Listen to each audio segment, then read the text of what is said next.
அனைவருக்கும் வணக்கம். நாம் இந்தியன் பாலிட்டியில் நான் கான்ஸ்டிடியூஷனல் பாடிஸ் பற்றி பார்த்துட்டு இருக்கோம். இன்றைக்கி நாம் சென்ட்ரல் இன்ஃபர்மேஷன் கமிஷன் அப்படிங்கிற ஒரு நான் கான்ஸ்டிடியூஷனல் பாடியை பற்றி பார்க்க போகிறோம். அதாவது மத்திய தகவல் ஆணையம். இது என்ன அப்படின்னா, இப்போ நம்ம அரசாங்கத்தை குறித்து அதோடைய செயல்பாடுகள் குறித்து நமக்கு ஏதாவது ஒரு டவுட் வருது அப்படின்னா, இப்போ இந்த பெங்களூர் டு ஹைவே ஒரு ரோடு போட்டிருக்காங்க. இதுக்கு எவ்வளோ நிதி ஒதுக்கியிருக்காங்க, இது வரைக்கும் எவ்வளோ செலவு பண்ணியிருக்காங்க அப்படிங்கிற அந்த தகவல் நமக்கு தெரியணும் அப்படின்னா, நாம் அதை ஒரு காமன் பீப்புள், நம்ம ஒரு சிட்டிசன், இந்திய குடிமகள் நாம் அதை தெரிஞ்சுக்கணும் அப்படின்னா அதுக்கு ஹெல்ப் பண்ணக்கூடிய ஒரு ஆணையம் தான் இந்த சென்ட்ரல் இன்ஃபர்மேஷன் கமிஷன் அப்படிங்கிற இந்த ஆணையம். இது 2005 ரைட் டு இன்ஃபர்மேஷன் ஆக்ட் அப்படிங்கிற ஒரு ஆக்ட் கொண்டு வந்தாங்க. ரைட் டு இன்ஃபர்மேஷன் ஆக்ட், தகவல் அறியும் உரிமை சட்டம் அப்படிங்கிற ஒரு சட்டத்தை கொண்டு வந்தாங்க. எப்போ? 2005. அதன் மூலமாக இந்த ஆணையத்தை உருவாக்குனாங்க. மத்திய ஒரு ஆணையம், மாநில ஒரு ஆணையம், இது மாதிரி 2 ஆணையங்கள் உருவாக்குனாங்க. ஸோ பொதுமக்கள் நினைச்சா அரசாங்கத்து குறித்தான எந்த தகவல்களையும் அவங்களால தெரிஞ்சுக்க முடியும். ஸோ இந்திய குடிமகனுக்கு இந்த தகவல்கள்லாம் தெரியணும் அப்படிங்கிறதுக்காக இந்த சட்டத்தை கொண்டு வந்தாங்க. ஏன்னா வெளிப்படைத்தன்மை இருக்கணும், நாட்டுடைய மக்களுக்கு அரசாங்கத்தின் மீது நம்பிக்கை வரணும், அதன் செயல்பாடுகள் மீது நம்பிக்கை வரணும் அப்படிங்கிறதுக்காக, அந்த வெளிப்படைத்தன்மைக்காக இந்த ரைட் டு இன்ஃபர்மேஷன் ஆக்ட் அப்படிங்கிற இந்த ஆக்டை கொண்டு வந்தாங்க 2005. அதன் மூலமாக இந்த ஆணையத்தை உருவாக்குனாங்க. யூனியன் கவர்மெண்ட் தான் இது உருவாக்குச்சு. அஃப்கோர்ஸ் யூனியன் கவர்மெண்ட் தான் எந்த கமிஷன் இருந்தாலும் உருவாக்கியிருக்கோம். ஸோ இந்த சென்ட்ரல் இன்ஃபர்மேஷன் கமிஷன் அப்படிங்கிற இந்த கமிஷனை யூனியன் கவர்மெண்ட் தான் உருவாக்கியிருப்பாங்க. இது ஒரு ஹை பவர் இண்டிபெண்டன்ட் பாடின்னு சொல்கிறாங்க. அதிக சக்தி வாய்ந்த ஒரு சுதந்திரமான ஒரு அமைப்புன்னு சொல்கிறாங்க. இதுக்கு நிறைய பவர் இருக்கும் அப்படின்னு சொல்கிறாங்க. ஏன்னா எந்த டிபார்ட்மெண்ட் இருந்தாலும் இதால் அந்த டிபார்ட்மெண்ட் குறித்தான தகவல்களை கேட்டு தெரிஞ்சிக்க முடியும் அப்படிங்கிறதுனால இது ஒரு ஹை பவர் இண்டிபெண்டன்ட் பாடி அப்படின்னு சொல்கிறாங்க. காம்போசிஷன் மல்டி மெம்பர் பாடின்னு சொல்கிறாங்க. சீஃப் இன்ஃபர்மேஷன் கமிஷன் ஒருத்தர் இருப்பார். அதன் பிறகு 10 இன்ஃபர்மேஷன் கமிஷன்ஸ் இருப்பாங்க. மொத்தம் 11 பேர். இது 10க்கு மேலே போகக்கூடாது. இன்ஃபர்மேஷன் கமிஷனர்ஸ் அப்படிங்கிறவங்க 10க்கு மேலே போகக்கூடாது. ஒரு சீஃப் இன்ஃபர்மேஷன் கமிஷனர் இருப்பார். அவர் கீழே ஒரு 10 இன்ஃபர்மேஷன் கமிஷனர்ஸ் இருப்பாங்க. மொத்தம் ஒரு 11 பேர். இந்த கமிஷனில் எத்தனை பேர் இருப்பாங்க? மொத்தம் 11 பேர் இருப்பாங்க. இவங்களை யார் அப்பாயிண்ட் பண்ணுவார்? பிரசிடென்ட் தான் அப்பாயிண்ட் பண்ணுவார். இவங்களை யார் ரெக்கமெண்ட் பண்ணுவாங்க அப்படின்னு பார்க்கும்பொழுது ரெக்கமெண்டேஷன் கமிட்டியில் மொத்தம் 3 பேர் இருப்பாங்க.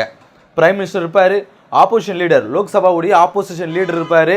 அதன் பிறகு கேபினெட் மினிஸ்டர், யூனியன் கவர்மெண்ட்டுடைய கேபினெட் மினிஸ்டர் ஒருத்தர் இருப்பார். அவர் இந்த கமிட்டியில் இருப்பார். அவரை பிரைம் மினிஸ்டர் தான் சொல்லுவார், இந்த கேபினெட் மினிஸ்டரில் ஒருத்தர் இந்த கமிட்டியில் வாங்க அப்படின்னு சொல்லிட்டு யாராக இருக்கணுன்றதையும் பிரைம் மினிஸ்டர் தான் முடிவு பண்ணுவார். இப்போ நம்ம ரீசெண்டாக லோக்சபா எலெக்ஷன் நடந்தது. அந்த சமயத்தில் நீங்கள் பார்த்தீங்கன்னா இந்த எல்லாரும் எதிர்பார்த்தாங்க காங்கிரஸ் ஜெயிக்கும் அப்படின்னு சொல்லிட்டு. ஆனால் காங்கிரஸ் ஜெயிக்கலை. ஆனால் காங்கிரஸுடைய ஹெட்டான ராகுல் காந்தி அவர்கள் ஜெயிச்சதுக்கு பிறகு அவர் பார்லிமெண்ட்டுடைய ஆப்போசிஷன் லீடராக மாறினார். அது நிறைய பேர் செலிப்ரேட் பண்ணாங்க. ஏன்னா ஒரு 10 வருஷம் ஒரு ஆப்போசிஷன் லீடரே இல்லாத பொழுது அந்த பிஜேபி கவர்மெண்ட்டுடைய அவங்களுடைய முடிவுகள் எல்லாமே தன்னிச்சையாக இருந்தது. எந்த அதிகாரி இருந்தாலும் அவங்களே முடிவு பண்ணி அவங்க அவங்களுக்கு சாதகமாக பண்ணிட்டாங்க அப்படிங்கிற மாதிரி போயிட்டு இருந்தாங்க. ஆனால் அந்த சமயத்தில் இந்த எலெக்ஷனில் ஒரு ஸ்ட்ராங்கான ஒரு எதிர்கட்சியை சேர்ந்த ஒரு ஆப்போசிட் கட்சியை சேர்ந்த ஒரு அப்போசிஷன் லீடர் வரும்பொழுது அவருக்கு எந்த அளவுக்கு பவர் இருக்கும் அப்படிங்கிறத நிறைய பேர் அங்கங்கே சுட்டி காட்டியிருந்தாங்க. இப்போ நம்ம கிளாஸ்லேயே நீங்கள் பார்க்கும்போது நிறைய முக்கியமான கமிட்டிகளில் ஆப்போசிஷன் லீடர், ஒரு தலைவர் ஒரு கமிஷனுடைய ஒரு ஹெட்டை அப்பாயிண்ட் பண்ணுற அந்த இடத்துல ஆப்போசிஷன் லீடருடைய பங்கு எந்த அளவுக்கு இருக்குது பாருங்கள். நம்ம நிறைய பார்த்தோம். இப்போ பாருங்கள், இந்த இன்ஃபர்மேஷன் கமிஷனில் கூட ஆப்போசிஷன் லீடர் யார் இதில் மெம்பர்ஸாக இருக்கணும் அப்படிங்கிற அந்த கமிட்டிலையும் ஆப்போசிஷன் லீடர் அங்கம் வகிக்கிறார் பாருங்க. ஸோ இதனால தான் சொல்கிறாங்க, பிரைம் மினிஸ்டர் மட்டுமே சக்தி வாய்ந்தவர் கிடையாது, அதே போல் ஆப்போசிஷன் லீடருக்குமே கூடுமான அளவுக்கு சக்தி கொடுத்துருப்பாங்க. ஏன்னா அப்போ தான் அந்த கவர்மெண்ட் ஸ்மூத்தாக போகும் அப்படிங்கிறதுனால. ஸோ இதை இங்கே பார்க்குறோம். ரெக்கமெண்டேஷன் கமிட்டியில் பிரைம் மினிஸ்டரும் ஆப்போசிஷன் லீடரும் அண்டு கேபினட் மினிஸ்டர் 3 பேர் இருப்பாங்க அப்படின்னு நம்ம பார்க்குறோம். அடுத்தது குவாலிஃபிகேஷன். இவங்களுடைய குவாலிஃபிகேஷன் என்னவா இருக்கும் அப்படின்னு பார்க்கும்போது, இந்த மெம்பர்ஸ் 11 பேர் கொண்ட இந்த கமிஷனில் யாருமே எம்பியாக இருக்கக்கூடாது, அதே போல் எம்எல்ஏவாக இருக்கக்கூடாது. யூனியன் கவர்மெண்ட்லேயோ இல்லை ஸ்டேட் கவர்மெண்ட்லேயோ இல்லை யூனியன் டெரிட்டரியிலையோ இவங்க எம்பியாவோ எம்எல்ஏவோ இருக்கக்கூடாது அப்படின்னு சொல்கிறாங்க.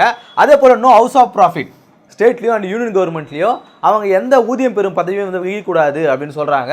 அதே போல் no connect to political party, எந்த அரசியல் கட்சிகளோட அவங்களுக்கு தொடர்பு இருக்கக்கூடாது. யாரே இந்த 11 பேரும், இந்த ஒரு சீஃப் இன்ஃபர்மேஷன் கமிஷனரும் 10 இன்ஃபர்மேஷன் கமிஷனரும் எந்த பொலிட்டிக்கல் பார்ட்டியோட அவங்க கனெக்ஷன் இருக்கக்கூடாதுன்னு சொல்கிறாங்க. நோ ப்ரைவேட் பிஸ்னஸ், அவங்களுக்கு சொந்தமாக எந்த ப்ரைவேட் பிஸ்னஸும் இருக்கக்கூடாது, எந்த பேஷனையும் அவங்க பர்சீவ் பண்ணக்கூடாது அப்படின்னு சொல்கிறாங்க. இவனுடைய டென்யூர் அப்படிங்கிறது 65 வயசு வரைக்கும் இருக்கலாம் அப்படின்னு சொல்கிறாங்க. 65 வயசு வரைக்கும் 2 பேர், இந்த 11 பேரும் 65 வயசு வரைக்கும் இருக்கலாம்னு சொல்கிறாங்க. ஆனால் 2019 வரைக்கும் 65 வயசு இருக்கலாம் அப்படின்னு தான் முடிவு பண்ணியிருப்பாங்க. அதே போல் இவங்களுக்கு வந்து ரீஅப்பாயின்மெண்ட் கிடையாது அப்படின்னு சொல்லியிருப்பாங்க. 2019 ஒரு அமெண்ட்மெண்ட் வந்து கொண்டு இருப்பாங்க, ஆர்டிகல் அமெண்ட்மெண்ட் அப்படின்னு சொல்லிட்டு ஒரு 2019 ஒரு அமெண்ட்மெண்ட் கொண்டு வந்திருப்பாங்க. அந்த அமெண்ட்மெண்ட்டில் என்ன சொல்லியிருப்பாங்கன்னா 5 வருஷமாக அதை வந்து லிமிட் பண்ணியிருப்பாங்க. அதுக்கு முன்னாடி வரைக்கும் அதுக்கான ஏஜ் லிமிட் அப்படிங்கிறது 65 வயசு வரைக்கும் இருந்தால் போதும் அப்படிங்கிற மாதிரி சொல்லியிருப்பாங்க. ஆனால் 2019 ஒரு அமெண்ட்மெண்ட் மூலமாக 5 வருஷம் வந்து இவங்களுக்கு பதவி காலத்தை கொடுங்க. அதே போல் ஒரு இன்ஃபர்மேஷன் கமிஷனர், இங்கே 10 பேர் இருக்காங்க இல்லையா, இந்த 10 பேரில் இதில் யாராவது ஒருத்தரை சீஃப் இன்ஃபர்மேஷன் கமிஷனராக வந்து ப்ரொமோட் ஆகலாம். அப்படியே ஒரு ப்ரொமோட் ஆனாலும் அவர் 5 வருஷம் தான் வந்து பதவியில் இருக்க முடியும்னு சொல்கிறாங்க. அதாவது ஒரு இன்ஃபர்மேஷன் கமிஷனர் அவர் அந்த பதவிக்கு வந்து 2 வருஷம் ஆகுது, இல்லை 3 வருஷம் ஆகுதுன்னு வச்சுங்களேன், 3 வருஷம் ஆகுது, அவரை ரீஅப்பாயின்மெண்ட் பண்ணலாம். எப்படி சீஃப் இன்ஃபர்மேஷன் கமிஷனர் அப்பாயின்மெண்ட் பண்ணலாம். அப்போ இன்னும் அவர் 2 வருஷம் தான் இருக்க முடியும். டோட்டலாக 5 வருஷம் தான். அவர் என்ன தான் ப்ரொமோட் ஆனாலும், இப்போ நான் சீஃப் கமிஷனர் ஆகிட்டுக்கிறேன் இல்லையா, ஸோ எனக்கு வந்து இன்னும் ஒரு 5 வருஷம் கொடுங்க அப்படின்னு சொல்ல முடியாது. அவர் எந்த பதவி வகிச்சாலும், இன்ஃபர்மேஷன் கமிஷனராக இருந்தாலும் சரி, சீஃப் இன்ஃபர்மேஷன் கமிஷனராக சொல்லி டோட்டல் பீரியட் அப்படிங்கிறது 5 வருஷத்துக்குள்ளே முடிஞ்சிடும் அப்படின்னு சொல்லிட்டு 2019 அமெண்ட்மெண்ட்டில் கொண்டு வந்தாங்க. ரீஅப்பாயின்மெண்ட் கிடையாது. யார் ரிமூவ் பண்ணாங்க? பிரசிடென்ட் தான் வந்து ரிமூவ் பண்ணுவார். ஸோ முன்னாடியே சொன்னது தான், இன்ஃபர்மேஷன் கமிஷனராக இருக்கிறவர் எலிஜிபிள். எப்போ சீஃப் கமிஷனராக வந்து அவர் வந்து ப்ரமோட் ஆகலாம். ஆனால் ஒன்லி வந்து 5 years include chief commissioner, chief information commissioner அப்படின்னு சொல்கிறாங்க. இவனுடைய சேலரியை யூனியன் கவர்மெண்ட் தான் வந்து ஃபிக்ஸ் பண்ணும் அப்படின்னு சொல்கிறாங்க. அதே போல் இந்த ரிமூவல், இந்த இன்ஃபர்மேஷன் கமிஷனர்ஸை ரிமூவ் பண்ணுறது வந்து பிரசிடென்ட் வந்து ரிமூவ் பண்ண முடியும்னு சொல்கிறாங்க இல்லையா, இருந்தாலும் அவர் சுப்ரீம் கோர்ட்டுக்கிட்ட ஒரு வாட்டி வந்து ரெஃபர் பண்ணணும் அப்படின்னு சொல்கிறாங்க. இவளை வந்து இன்ஃபர்மேஷன் கமிஷனர் வந்து நான் ரிமூவ் பண்ண போகிறேன், அவங்களுடைய அந்த செயல்பாடுகளையும் அந்த மைண்ட் அவுன்சவுண்டாக இருக்கிறதையும் அதே போல் அவங்களுடைய செயல்பாடுகளையும் எனக்கு திருப்தி இல்லை அப்படிங்கிற அந்த சமயத்தில் பிரசிடென்ட் வந்து அவங்களை ரிமூவ் பண்ணுறாரு அப்படின்னா சுப்ரீம் கோர்ட்டுக்கிட்ட அவர் வந்து ரெஃபர் பண்ணணும் அப்படின்னு சொல்கிறாங்க. ஸோ அதையும் நம்ம இங்கே பார்க்குறோம். இவங்களுடைய பவர் என்னன்னு பார்க்கும்போது சிவில் கோர்ட் அதிகாரங்களை பெற்றிருக்கோம்.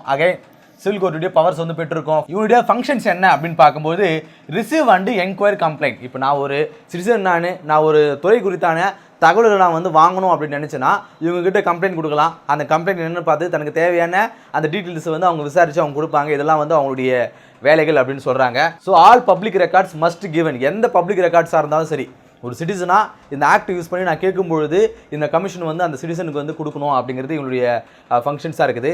அதே போல் அந்த ஏதாவது ஒரு அதிகாரி நம்ம போயிட்டு இந்த கமிஷன்ஸில் ஒரு அதிகாரிகிட்ட நாம் வந்து அந்த துறை சார்ந்த அதிகாரி ஒவ்வொரு மாநிலத்தில் இருக்கும் இல்லையா, ஸோ அந்த அலுவலகத்தில் போயிட்டு நம்ம இந்த ஆக்ட் யூஸ் பண்ணி நம்ம கேட்கும்பொழுது அந்த ஆஃபீஸர் வந்து நமக்கு சரியாக வந்து ரெஸ்பான்ஸ் பண்ணலை அப்படின்னா அவருக்கு வந்து பெனால்ட்டியும் இருக்கும். ஒரு குறிப்பிட்ட கால அவகாசம் கொடுப்பாங்க. அந்த கால அவகாசத்துக்குள்ளே அவர் வந்து அந்த இன்ஃபர்மேஷனை நமக்கு கொடுக்கணும். யார் நம்மளுக்கு கொடுத்தோமோ அந்த நம்ம தகவலை எந்த துறை சார்ந்து கேட்டோமோ அந்த தகவலை ஒரு குறிப்பிட்ட காலத்துக்குள்ளே அந்த ஆஃபீஸர் நம்மளுக்கு கொடுக்கணும். அப்படி இல்லைனா அவருக்கு வந்து பெனால்ட்டி கொடுக்கலாம். 250 ரூபாயிலிருந்து 25,000 ரூபாய் வரைக்கும் அந்த பெனால்ட்டி வந்து இருக்கும் அப்படின்னு சொல்கிறாங்க. அதே போல் அந்த ஆஃபீஸர் மீது டிசிப்ளினரி ஆக்ஷன்ஸும் வந்து நடக்கும் அப்படின்னு சொல்கிறாங்க. டிசிப்ளினரி ஆக்ஷன், அவர் வந்து குறிப்பிட்ட நாட்களுக்குள்ளே அந்த தகவல்களை வந்து அந்த மனுதாரர்கிட்ட கொடுக்காத சமயத்தில் அவருக்கு வந்து 250 ரூபாயிலிருந்து 25,000 வரைக்கும் பெனால்ட்டியும் ப்ளஸ் வந்து அவர் மீது வந்து டிசிப்ளினரி ஆக்ஷனும் ஒழுங்கு நடவடிக்கையும் அவர் மீது வந்து எடுக்கப்படும் அப்படின்னு சொல்கிறாங்க.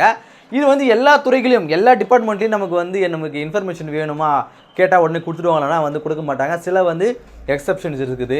என்னென்ன ராணுவம் தொடர்பாக நம்ம வந்து இப்போ இன்ஃபர்மேஷன் கொடுக்க முடியாது. எங்கெங்கெல்லாம் ஆயுதம் வாங்கினீங்க லிஸ்ட்டு கொடுங்க அப்படின்னு வந்து சொல்ல முடியாது. அதே போல் ஆளுநருக்கும் அமைச்சரவைக்கும் அதே போல் பிரசிடெண்ட்டுக்கும் அமைச்சரவைக்கும் இடையில் இருக்கக்கூடிய அந்த தகவல்களை நாம் கேட்டு வாங்க முடியாது.